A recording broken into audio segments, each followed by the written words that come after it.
Boa noite para quem chegou depois que eu dei o primeiro boa noite. Boa noite novamente. Você estava aqui, rapaz, eu vi você. Eu tô fanho mesmo. Eu fico feliz agora que eu posso espirrar em público. Eu não sei vocês. Quando eu espirro em público me dá até uma alegria. Falo, ai que beleza. Há um mês atrás a gente ia quase preso se a gente espirrasse em público, né? Hoje a gente pode espirrar e se sentir normal, né? A gente não se sente um estranho. Não, a gente só está espirrando esse diacho dessa rinite alérgica. Quem trouxe a Bíblia aí? Levanta ela que eu quero ver. Tá piorando, né? Tá diminuindo bem. Mas tá bom, vai melhorar. Quem não trouxe, quiser pegar a Bíblia no aplicativo do celular aí, fica... Ixi, caiu uma água aqui, maluco. Vai dar ruim, eu vou cair aqui, ó. Vou escorregar. Deixa eu perguntar, ó. Quem tá vindo no grupo pela primeira vez? Levanta a mão. Eu sempre faço perguntas, esqueci. Ó, que legal, bastante gente. Seja muito bem-vindo mesmo. E quem veio quarta passada? Obrigado, Anderson. Quem veio nas quartas passadas, não. Quem nunca tinha vindo no grupo e veio nos 10 anos do resgate e voltou agora. Quem? Ó, que maravilha. Fica a mão levantada. O resto dá uma salva de palmas. Já acolhida. Nós esperamos mesmo que você fique. Não tem Dunga, não tem Padre Mário, não tem Astromar, mas tem o Fernando e o Juninho. Tem a palavra de Deus, tá bom. E vai dar tudo certo, eu garanto. Você que trouxe a sua Bíblia, abre lá em Efésios, carta de Paulo a Efésios 6. Daí você achar Efésios, é o último capítulo da carta. A carta é bem pequenininha, tem só 6 capítulos. Então, se você tiver com ela aí, a sua Bíblia, carta a Efésios, capítulo 6, é quase lá no final da Bíblia, viu? Vai indo lá, nós vamos fazer uma breve introdução aqui, e enquanto você vai achando, nós vamos fazer aqui uma experiência, na verdade, que é uma campanha. Esses 10 anos do Grupo Resgate foi muito bom para muita gente, sobretudo para o Grupo Resgate, para a nossa estrutura do grupo. Eu e o Júnior conversou muito com os pregadores que vieram, que eles são pessoas muito experientes. E um deles, que é o Astromar, ele tem um grupo, toda quarta-feira também lá em Presidente Prudente, e ele nos passou essa ideia, campanha. Para que serve a campanha? É o mês todo dedicado a um tema. Nós não vamos ficar repetindo as mesmas coisas aqui, mas é uma sequência. Isso é muito legal, porque vai criar em você, e isso a gente espera, um comprometimento de vir até o fim. E isso é muito bom, porque nós precisamos nos comprometer com as coisas de Deus. Para que trazer a Bíblia? Porque a palavra de Deus, ela precisa ser a tua companhia. Então, nós vamos usar bastante a Bíblia ao longo desse mês. Nós pegamos a carta aos Efésios e dividimos ela em 3. Hoje nós vamos falar de uma parte, semana que vem outra, e a última é sobre Maria, mas dentro do tema, livrai-nos do mal. Então, por favor, crie o hábito de trazer a sua Bíblia. E se você puder, traga canetas, marca texto normal, ó. Tudo grifado, que é para quando depois você for ler na sua casa, outra hora, você, que legal, o que está grifado, o que eu grifei? Você lê, você lembra, você vive aquilo de novo. E aquilo te marcou, por isso que você grifou. Então, nós vamos começar a dar início à nossa campanha, livrai-nos do mal. Quem achou, achou, quem não achou, corre atrás. Carta de São Paulo a Efésios, capítulo 6, versículo 10 em diante. O título na minha Bíblia está assim: combate espiritual. Finalmente, fortalecei-vos no Senhor e na força do seu poder. Revesti a armadura de Deus para poderes resistir às insídias do diabo.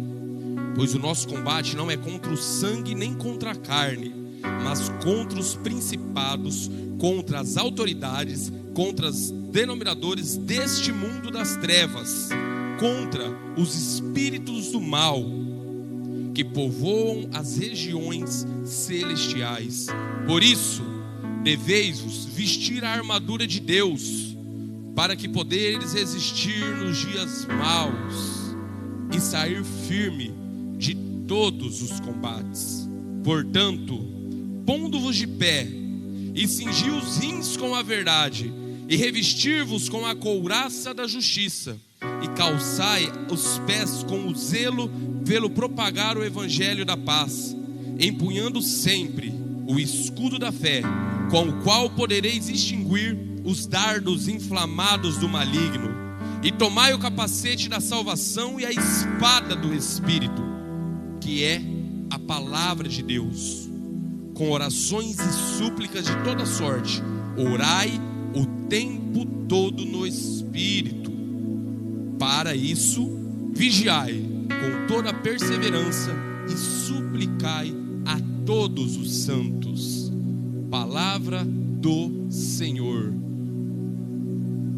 Você está morrendo, meu Deus do céu? Palavra do Senhor. Abre a boca.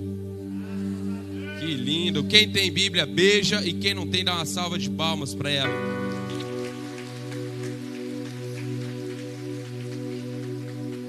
Olha como Paulo começa isso aqui. Fortalecei-vos no Senhor. Nós lemos uma espetacular leitura. Eu olhando vocês aqui, imaginando um exército em ordem de batalha. E vocês têm que responder isso. Eu falei, meu Deus, nós já vai começar a perder nesse jogo. Mas nós vamos virar.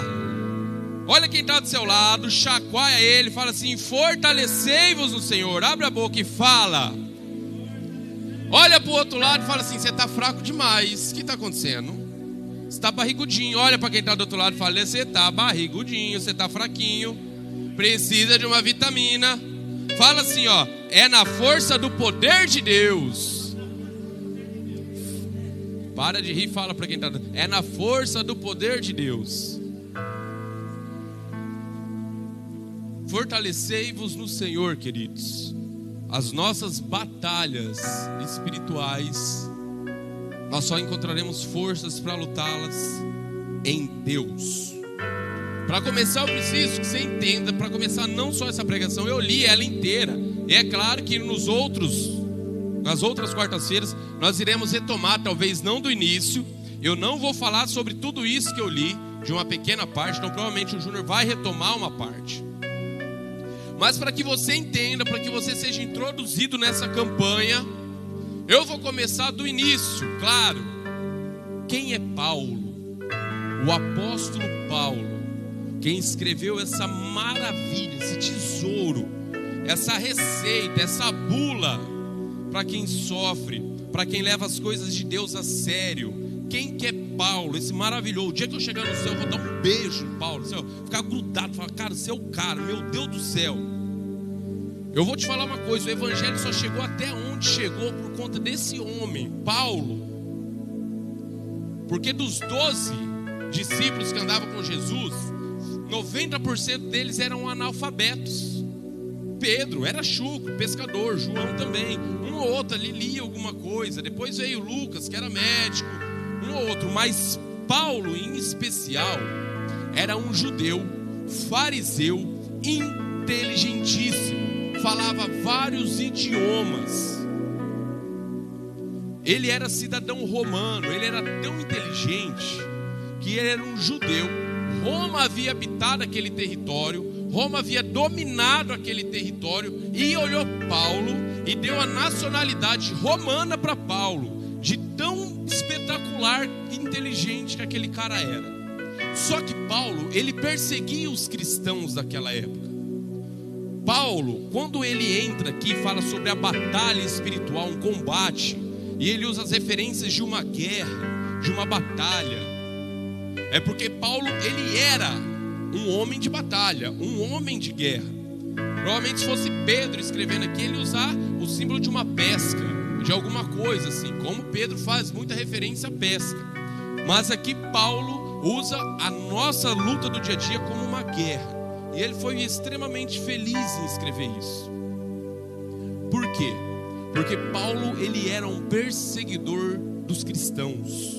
Talvez você conheça essa história e nem todos, por isso que eu vou retomá-la. Paulo, ele perseguia os cristãos. Então a palavra de Deus diz que Paulo estava saindo de Damasco para ir para Jerusalém, para matar aqueles, isso depois que Cristo morreu, é claro, para matar aqueles que professavam a fé em Jesus Cristo. Olha quem era Paulo. Então a palavra de Deus diz que no meio do caminho Paulo cai por terra, com uma luz forte em seus olhos, cega, e Paulo ouve uma voz: Saulo, porque era Saulo o nome dele, Saulo, Saulo, por que me persegues? E aí Saulo entende que é Deus, entende que é Cristo, fala: mas eu não te persigo. Olha que Deus está falando: você está perseguindo os cristãos, mas é a mim que você está perseguindo. E nesse momento todo mundo fala: Saulo caiu do cavalo. A palavra de Deus não diz que ele estava no cavalo, mas como ele estava numa viagem, ele era um guerrilheiro, provavelmente sim, ele estava montado no cavalo. Então Paulo é recolhido, levado para casa, e essa parte da história não preciso contar. E Paulo se converte. E agora Paulo, que era o perseguidor dos cristãos, lutava contra os cristãos, convertido. Agora Paulo começa a lutar do lado contrário da batalha. Só que Paulo agora, ele não luta com armas, espadas e cavalos. Pelo contrário, agora Paulo começa a derrubar heresias, começa a converter as pessoas com a palavra de Deus. E não é porque armas eram ilícitas naquela época, não é nada disso. Tanto é que Pedro, andando com Jesus, pertinho de Jesus morrer, os soldados vão pegar Jesus. O que Pedro faz? Arranca uma espada e corta a orelha de Malco. Eles andavam, porque andar no deserto, andar à noite era perigoso, tinha muito bandido. Então eles andavam armados, sabiam usar, é óbvio. Mas Paulo agora, ele começa a guerrilhar, ele começa a combater os outros com a palavra de Deus. E Paulo começa a viajar, pegar os lugares de portos, portuários, porque ali parava muito turista e dali saía muita coisa. Ele começou a evangelizar nesses lugares para que a palavra de Deus começasse a ir para o mundo todo. Por isso que eu digo que a importância de Paulo para que nós hoje tenhamos a palavra de Deus na mão é enorme, porque Paulo teve essa missão de sair e levar pessoas com ele. Paulo, ele era meio insuportável, na verdade. A palavra de Deus diz que o Marcos, evangelista Marcos, ele era criança, aí ficou adolescente e mandaram ele para a missão com Marcos. Daqui a pouco a palavra de Deus diz que ele não aguentou Marcos e voltou. Falou: não dou conta não, ele é chato com força, brabo. Por quê? Porque Paulo agora começou a levar o evangelho a sério, querido. Eu vou te falar uma coisa: quem leva a palavra de Deus ao pé da letra, na maioria das vezes é chato. Não é porque ela é chata porque ela quer, porque ela quer o seu bem. Ou você acha que a gente não sabe, né, equipe, que a gente é taxado de chato aqui? A gente sabe, a gente não é besta, mas é porque a gente quer o bem do grupo Resgate e do evangelho, da palavra de Deus. E para o evangelho e a palavra de Deus chegar com qualidade para esses, doa quem doer, ela vai chegar. Por isso é amor à palavra, não é chatice. É amor à palavra e respeito a quem sai de casa e senta aqui para ouvir. Então Paulo começou a fazer isso. E aí nessas perseguições, quem é preso agora? Paulo, que matava muitos cristãos, Paulo que prendia muita gente. Agora o preso é o Paulo. O Império Romano manda prender Paulo. Só que Paulo havia passado por muitas comunidades e Éfeso era uma dessas. E da cadeia, Paulo começa a escrever e dá alguns recados para resolver alguns assuntos pendentes que ficaram por lá.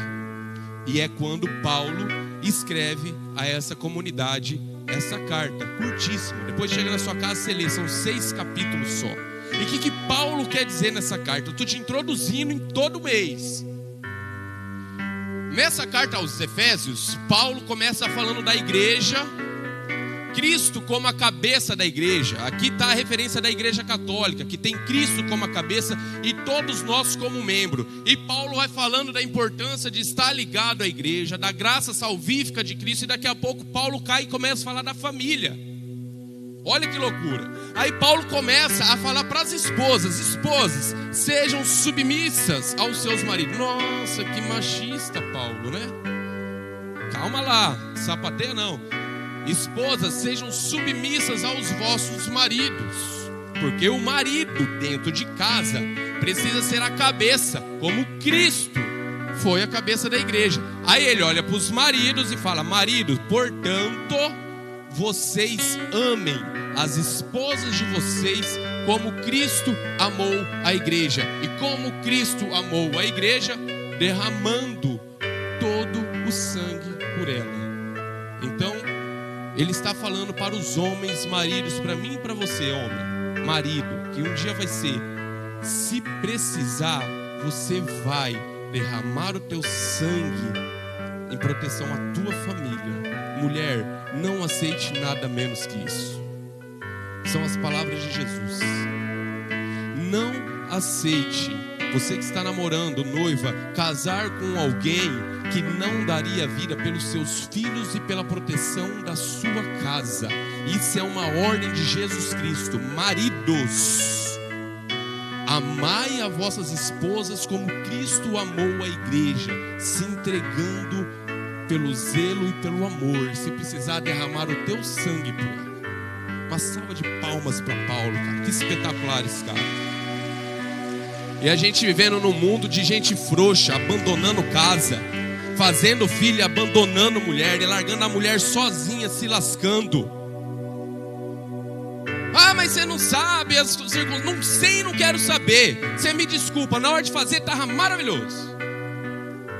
Na hora de assumir, não, mas não era isso que eu queria. Não.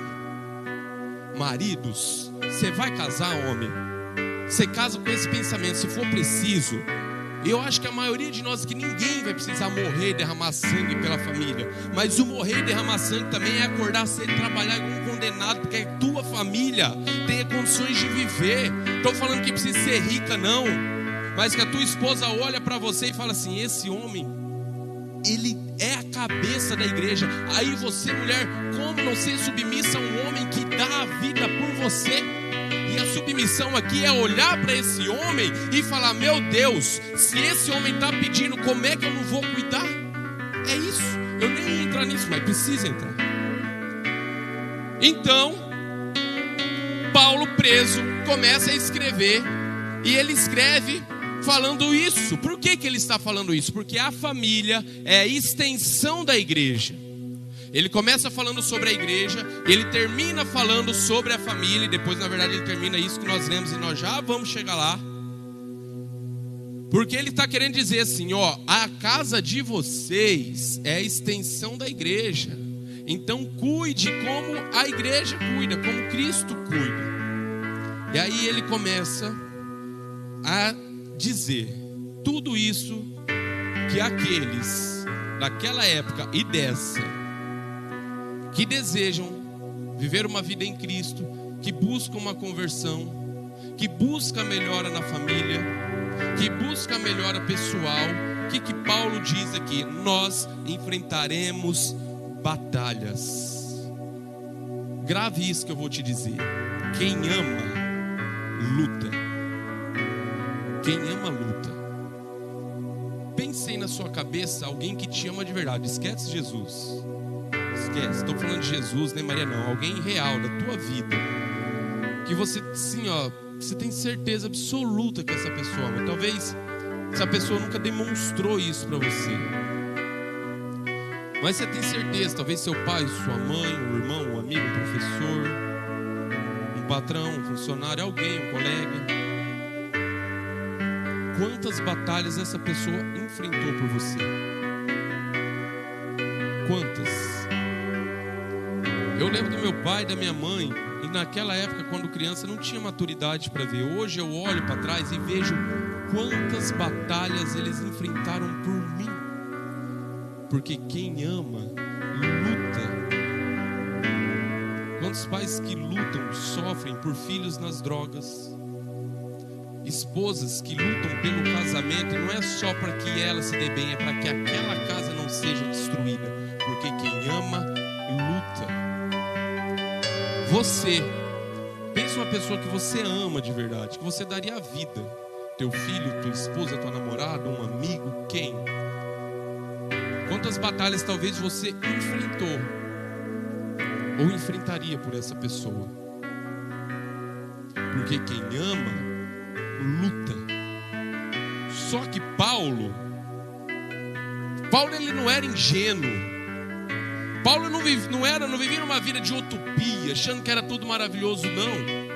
Paulo disse aqui, olha aqui que Paulo falou: por isso deveis vestir a armadura de Deus para poder resistir ao quê? Aos dias maus, mal com U, né? Vamos voltar ao primário lá, vamos lá. Mal com U, mas nós vamos falar daqui também com mal com L, mal com U. Por isso que é importante você ter uma noção básica de um português, para quando você lê a Bíblia você não bagunçar a cabeça. Mal com U é o inverso de bom. Então tem os dias bons e tem o dia mal, certo? Mal com L é o inverso de bem. Tem homens de bens e homens maus. Então Paulo aqui está dizendo: aqueles que enfrentam batalhas viverão dias maus. Não é assim: eu assumo enfrentar uma batalha de conversão, de sair das drogas, de arrumar minha família e as coisas vão melhorar do dia para a noite. Paulo está dizendo: por isso, revestir com a força do Senhor para que resista aos dias maus. E você sabe, querido, que as batalhas que você tem enfrentado nem sempre te traz alegria. Muito pelo contrário, eu não consigo olhar para uma cruz, um homem pregado, derramando todo o seu sangue e rindo de alegria. Não, as nossas batalhas, elas não trarão tantas alegrias ao longo da batalha. Eu vou te dizer, talvez nós viveremos a vida toda, não é que eu vou te dizer, talvez não, eu tenho certeza que nós vamos viver a vida inteira pagando boleto e enfrentando batalha. Eu não sei você, mas eu tenho comigo que a minha vida vai ser pagar boleto e enfrentar a batalha. Porque eu acho que o boleto é uma batalha, né? Então tá unido, não é possível. Nós vamos viver a vida inteira travando batalhas. A vida inteira, para te animar para te animar. E serão batalhas que você vai escolher enfrentar.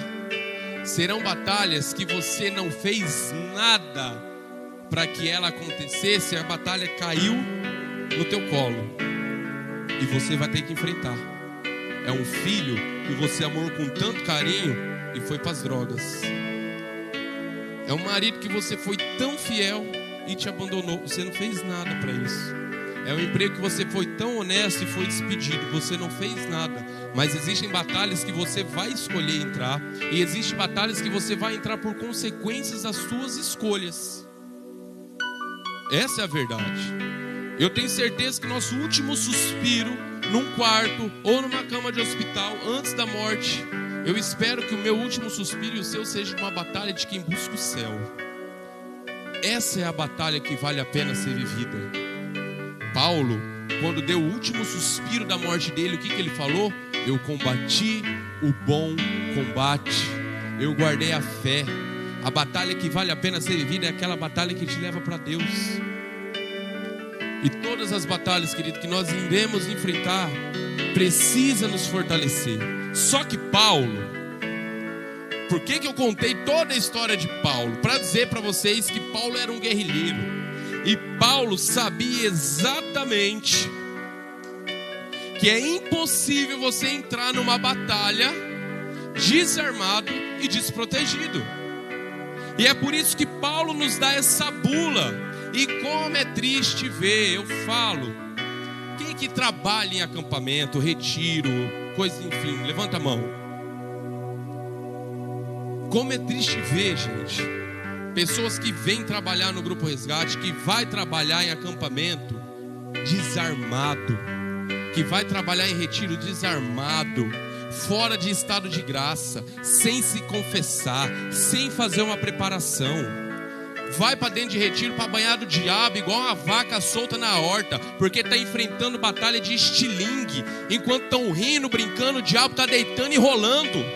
É tudo que o diabo quer, é ver nego entrando em batalha com estilingue, para ele deitar e rolar. Enquanto a gente leva na brincadeira a vida espiritual nossa e dos outros, o diabo está deitando e rolando. Deitando e rolando. Paulo, ele olhou. Portanto, querido, um parênteses aqui, não vá trabalhar para Deus sem antes se preparar, fazer uma confissão se você pode, participar da missa, comungar, rezar. Vá para a batalha munido, vá para a batalha protegido, por favor. Aí Paulo, ele mostra tudo isso. E o que ele diz? Revestir-vos da armadura de Deus. E aí Paulo nos dá uma dica aqui. Presta atenção, isso é maravilhoso. O que ele fala? Pois nosso combate não é contra sangue ou contra carne. Em outras traduções vai estar assim: não é contra homens de carne e osso que nós devemos de lutar, mas contra os principados e potestades desse mundo tenebroso que é o espírito do mal. Mal com L, o demônio, o Satanás. E aqui nós temos 3 pontos importantíssimos para entender.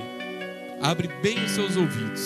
3 pontos você precisa entender. O primeiro é: o mal, o inferno, o Satanás, ele existe. Parece besteira falar isso, mas infelizmente tem muitos padres, tem muitos teólogos, tem muitos pastores por aí que, para encobrir o próprio erro e o próprio pecado, fica falando que não, que o inferno pode até existir, mas está vazio. Que o inferno é uma criação. Negativo. A palavra de Deus, a Bíblia, trata do inferno, do Satanás e do capeta mais de 90 vezes. O catecismo da Igreja Católica tem um parágrafo inteiro para falar só disso. Mais de 1000 anos, estudiosos debruçaram e provaram sim a existência do inferno. Muitos santos tiveram visão mística do inferno. E só para te informar, ele não está vazio e é facinho ir para lá. E não é para te pôr medo. Você nunca viu a gente do resgate aqui pregando, botando medo do inferno. Nunca. Mas uma realidade a gente precisa entender. A ida para o inferno, é só soltar o freio, querido. E a ida para o céu você tem que subir. Mas a ida para o inferno é só soltar o freio de mão que a gente vai parar lá embaixo.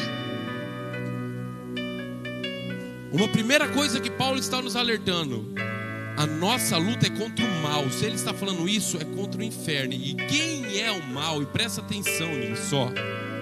Presta atenção nisso. Essa batalha espiritual não é contra Deus e o diabo. O diabo para Deus não é nada. O diabo, Deus pega o diabo e todos os diabinhos e as diabetes dele e espreme ele como uma pulga e joga fora. O diabo perto de Deus é irrelevante, não é nada perto de Deus. O diabo é uma criatura de Deus. Deus criou Lúcifer, é o anjo das luzes. Ele se rebelou, ele não quis adorar a Deus e ele caiu por escolha própria. Então o diabo perto de Deus não é nada. Só que o diabo perto de mim e de você é grande. Não brinque com ele. Não brinque com ele. Fernando, existe possessão demoníaca no povo? Existe. Mas não é tudo isso que você vê por aí não. Tá? Não é tudo isso aí que você vê em grupo, né, gritando, você batendo. Não é. Primeiro, uma pessoa batizada, a chance dela ter uma possessão demoníaca é quase zero. Uma pessoa batizada, que teve a mancha do pecado original apagada, tá? Ela pode ficar flertando com coisas maus, isso óbvio, pode deixar ela uma pessoa muito má, quase um diabo. Mas a possessão demoníaca é outra coisa. Existe, mas não é tudo isso que a gente vê assim, a torto direito toda hora. Existe. A briga é entre Satanás e nós. É entre Satanás e a nossa família. Paulo diz que nós temos em nós uma concupiscência. O que é isso? A concupiscência do pecado é a tendência a pecar. E nós temos. E você sabe que nós temos. Paulo ainda disse assim: o bem que eu quero, eu não faço. Eu acabo fazendo o mal que eu não queria. E isso é tão eu e você, não é? O bem que eu quero, não faço.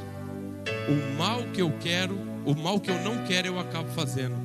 Olha para quem está do seu lado sem falar nada. Olha no olho dele. Olha no olho. Não olhe para o meu não, olha. Dá uma olhadinha no olho. Dá uma olhadinha. Agora pega e fala assim: você é bom. Fala sério, você é bom. Olha no olho, olha no olho, olha no olho. Olha no olho, olha no olho. No fundo do olho. Quantas pessoas olhou no fundo do olho dessa pessoa e falou isso? Você é bom. Talvez a pessoa já ouviu: você é uma desgraça, você é um imprestável, você é um inútil, você não presta, você não vale nada, você é um burro. Você é um inútil. Olha no olho dessa pessoa e repita: você é bom. Aí dentro tem uma pessoa boa.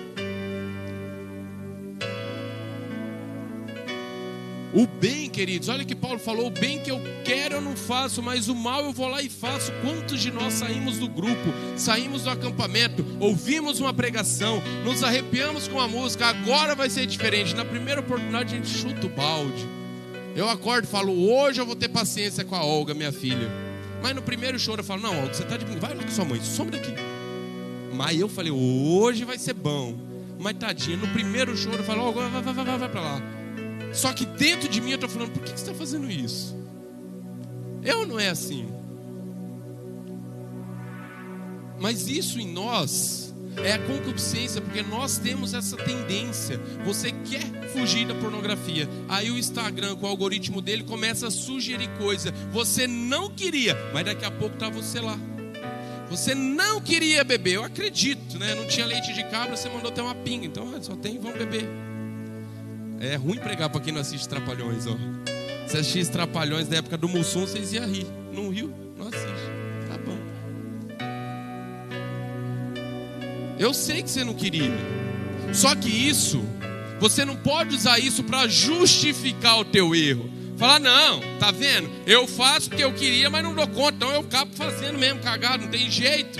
Paulo falou, lembra que Paulo falou? Não, isso não serve para justificar o nosso erro. Pelo contrário, nós precisamos entender isso para quê? Porque na hora de fazer uma cagada, a gente tem que parar e raciocinar e usar a inteligência e falar: não, se eu não pensar, se eu não raciocinar, eu vou fazer errado. Paulo, ele está nos alertando, não está amaciando o teu erro, passando pano, não. Ele está falando: ó, cuidado, que você tem uma tendência à queda, e o mal que você não quer, você vai fazer, e você vai deixar de lado o bem que você quer. Então, queridos, isso é um alerta, não é para amaciar o teu erro. E o outro ponto que Paulo, super importante, nos diz aqui, o que ele fala? Que não é contra homens de carne e osso que nós temos que lutar. O teu marido, a tua esposa, o teu filho, o teu pai, a tua mãe, não é o teu inimigo. Eles não são seus inimigos. O teu patrão, por mais chato e insuportável que ele não é o seu inimigo. Ele pode te enxergar como inimigo, mas você, ele não é o seu inimigo. Quantos homens e mulheres, maridos, casais, que brigam tanto, que daqui a pouco estão enxergando um ou outro como inimigos. Um ou outro está querendo o mal do outro. Você vai se ferrar. Você vai engolir essa língua tua aí que você está falando. Você vai pagar tudo. O teu marido não é o teu inimigo, querido. A tua esposa, o teu filho, o teu pai, por mais chato, implicante, ele não é. Nós precisamos tomar cuidado. Às vezes a nossa implicância é tanto com o outro, a nossa birra é tanto que a gente começa a enxergar o outro, o nosso inimigo. E dentro de uma casa não tem essa, quem vai ganhar e vai perder. Dentro da casa todo mundo tem que ganhar. Dentro da casa todo mundo tem que ganhar. E se for preciso ceder, ceda. Porque se a tua mulher ganhar, quem ganha é você. Se teu filho ganhar, quem ganha é você. E isso você aplica em todas as áreas da tua vida. Vai ter discussão? Vai ter discussão. Vai ter desentendimento? Vai ter desentendimento. Mas a gente precisa entender que a gente está vendo aqui a briga. O teu esposo, a tua esposa, o teu filho, teu filha, a tua filha, o teu pai, tua mãe, aquela briga. Só que você não está vendo a batalha espiritual que está acontecendo ao redor. E existe, Paulo foi claro, aqui Nós não estamos enxergando, mas cada um aqui tem um anjo da guarda, que quando você nasceu, Deus colocou para te guiar. Se você não conversa com ele, o problema é seu. Você deveria conversar, porque ele está do seu lado de noite. E talvez você já teve experiência com ele. Fala, meu Deus, era para ir por essa rua, vim por essa. Olha, fiquei sabendo, olha, puxei com a bati. Você já teve experiência. Mas no mesmo momento, aqui tem 3, 4 anjos do mal por pessoa.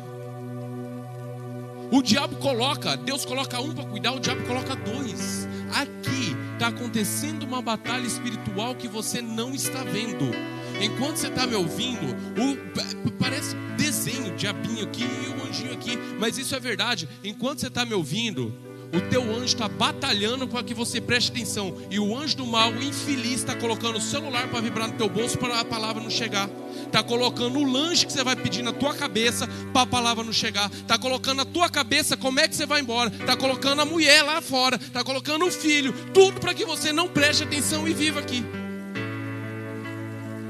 Está acontecendo uma batalha espiritual. E às vezes essa batalha, meus queridos, eu não ia entrar nesse assunto, não ia mesmo, mas eu vou ter que entrar. E às vezes essa batalha espiritual, ela é tão grande que ela chega a ser quase palpável. Você quase vê ela se materializar na tua frente. Gente, sem partido político, por favor, não me erre, não me leve a mal, mas o que é que nós estamos vendo na nossa política? O que é que nós estamos vendo no cenário atual da política brasileira? Essa batalha espiritual está quase se instalando na nossa frente. E nós estamos vendo gente se matar a família, destruir família por conta de partido político. O que é que nós estamos vendo? E preste atenção numa coisa. Já passou o limite da política. Eu não sei se você já percebeu.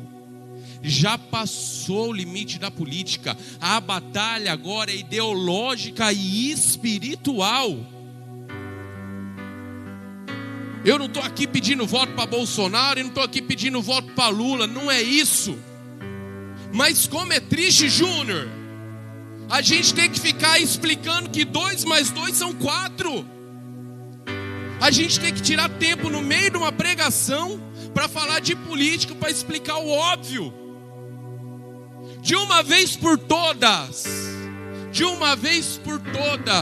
não sou eu, é a palavra de Deus e o catecismo da Igreja Católica. O catecismo é a tradição de 2000 anos. Católico, cristão, não vota em quem é a favor do aborto. Me desculpa o teu lado político, não vota. E você vai entender o que eu estou querendo dizer. Católico, evangélico, cristão, não vota em quem quer legalizar droga. Não vota. O que o Grupo Resgate está fazendo aqui há 10 anos? Tentando resgatar os outros da droga, tentando pôr na cabeça de todo mundo que a vida vale a pena e aborto é crime. É ou não é? E o que os candidatos querem? A gente está se matando para tirar o povo da droga, eles querem liberar a droga. A gente está se matando para falar que a vida vale a pena, eles querem liberar o aborto. A Igreja Católica é ou não é inimiga desses homens? Precisa explicar que 2 mais 2 são 4? A Igreja Católica é inimiga deles. E eu já passei, não tem mais limite político. Se você assistir os debates, você vê que não existe proposta. É acusação. E meu querido, você me desculpa, mas nós estamos dentro de um quintal católico. Nós somos lideranças católicas. Se nós não defendermos as diretrizes e os dogmas da nossa igreja, a doutrina social da nossa igreja, nós podemos abandonar esse microfone, fechar essas portas e ir para casa. O que nós estamos fazendo? Você me desculpa, nós somos livres para votar em quem a gente quer, mas é fácil ver, é fácil enxergar. Gente, desculpa, fome existe desde que o mundo é mundo. Com PT, sem PT. Com Bolsonaro, sem Bolsonaro. R$200 de auxílio família, R$600 de auxílio. É só enxugar gelo. Isso não mata a fome de ninguém. Você me desculpa. Eu sei sim, dentro da minha casa, queridos. Eu via meu pai e minha mãe não comendo a mistura, porque não tinha para deixar para nós. Comia muito tempo arroz e ovo. Não está falando um burguesinho aqui não, vocês me desculpam. Fome sempre teve e sempre terá.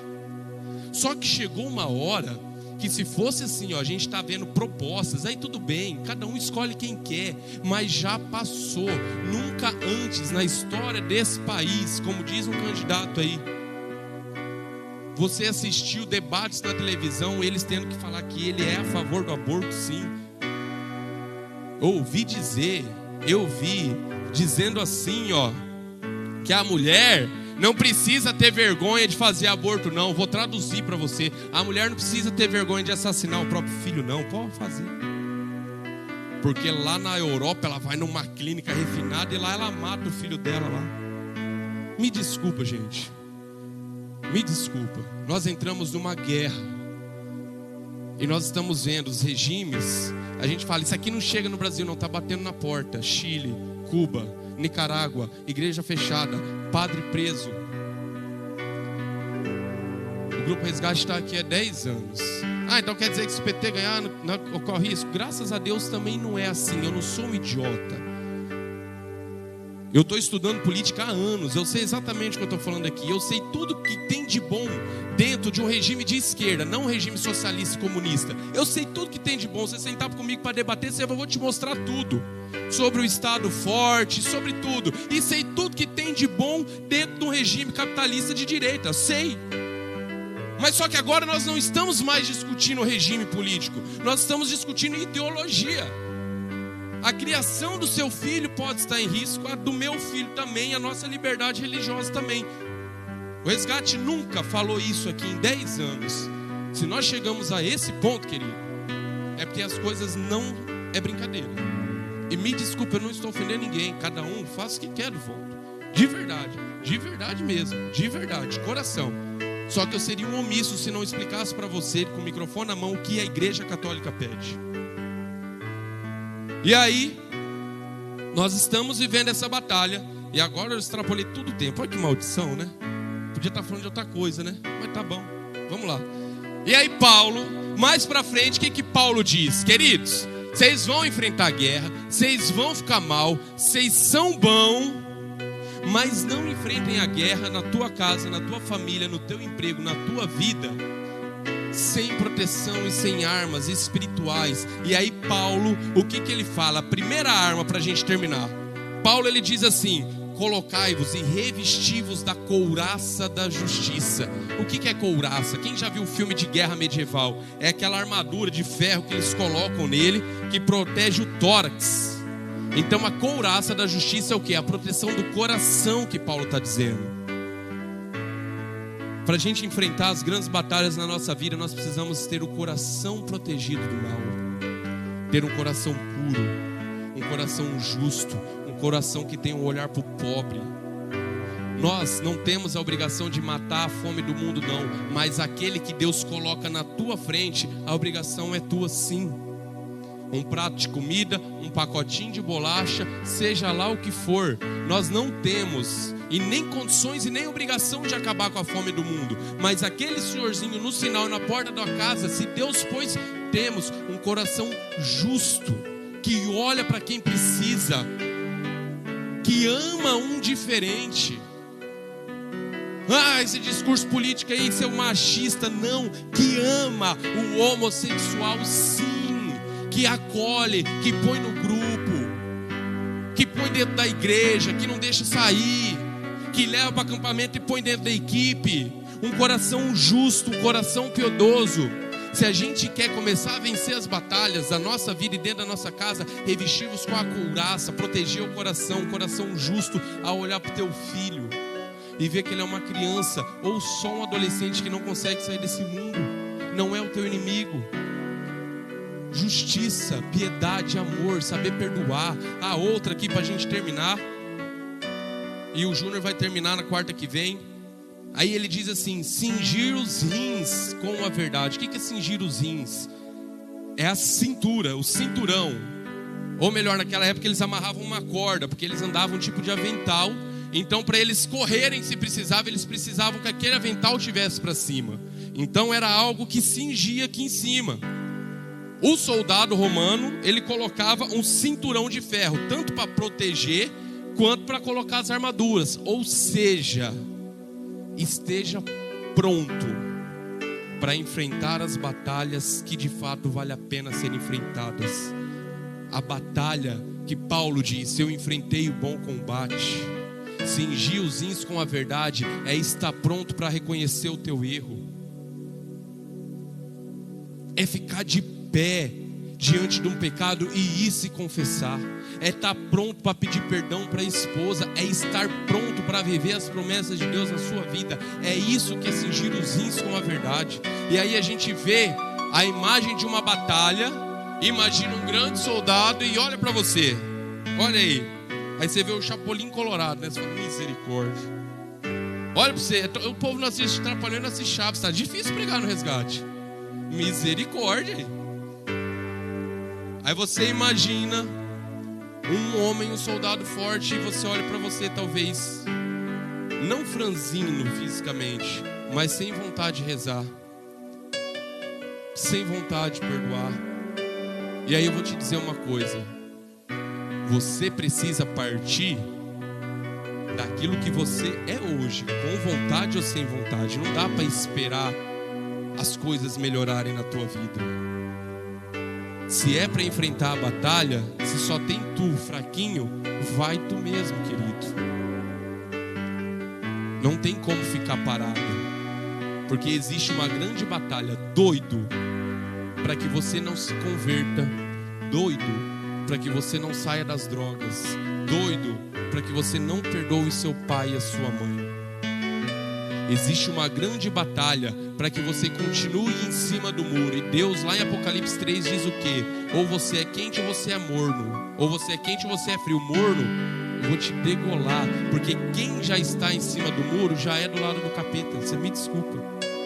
Então existe uma grande batalha fazendo com que você fique nessa mornidão e não se decida por Cristo. Eu quero convidar a apagar as luzes.